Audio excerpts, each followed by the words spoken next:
এগুলোর জন্য না, আমি সাধারণ খালি ডিপজল ভাইয়ের সাথে কটা ভাত খাবো, এক বেলা ভাত খাবো, এক মুঠা ভাত আমি ডিপজল ভাইয়ের সাথে খাইতে চাই।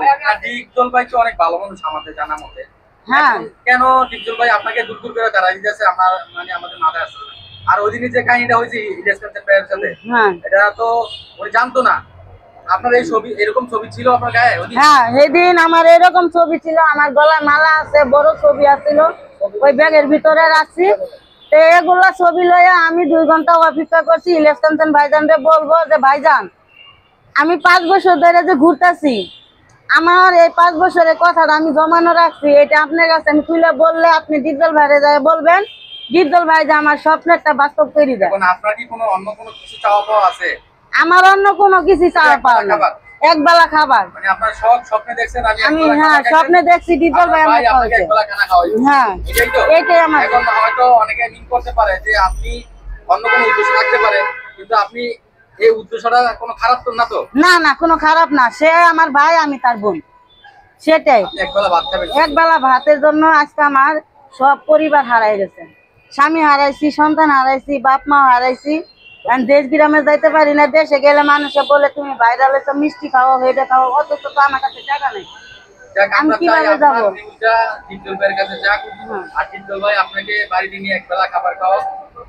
আমি ইলিয়াস কাঞ্চন ভাইয়ের যে বলি, ইলিয়াস কাঞ্চন ভাই আমি আপনার কাছে টাকাও চাই নাই, পয়সাও চাই নাই, ধন সম্পদও চাই নাই, শুধু 2টা কথা বলার জন্য আপনার অনুরোধ করছি, রিকোয়েস্ট করছি, আপনি হাতে পায়ে চাপড়াই ধরছি, আপনি আমার চরম মারতে আসতেন, এমন ধাক্কাও দিতেন, এই যে আমি ব্যথা পাইছি, ব্যথা পাই আমি 2 দিনই প্রেস ক্লাবে আসিনি, আর ব্যথা পাইছি। আপনি কি কারণে আমার ধাক্কাটা মারলেন? ডিপজল ভাইয়ের ছবি দেখে। শত্রু আছে ডিপজল ভাইয়ের সাথে, আমার সাথে তো না, আমি তো একটা জনগণের একটা কি ইলিয়াস কাঞ্চন ভাই, এই তো আজকে এখানে ধাক্কা মারছে। হ্যাঁ, সে ধাক্কা মারছে, তাই ইলিয়াস কাঞ্চন ভাইরে বলি যে ভাইজান আপনি ছবি করতেন, আপনারে ভালোবাসতাম, বেদের মেয়ে জুসনা ছবি করে সবার মন জুগাইছেন, এই কারণে ভালোবাসার খাতিরে আপনার এই কথাটা বলতে চাইছিলাম। বাস্তবতার সাথে ফিল্মের সাথে বাস্তবতার মিল নাই না, তাই তো? এইটাই, সে ফিল্মে দেখায় অনেক ভালো মানুষ, বাইরে পর্দাতে ভিলেন, বাস্তবে দেখাই দিল সে একটা ভিলেন।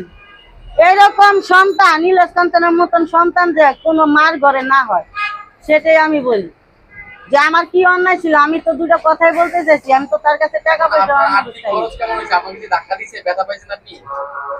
আমি 150 টাকা বড়ি আনছিলাম আর পট্টি লাগাইছি,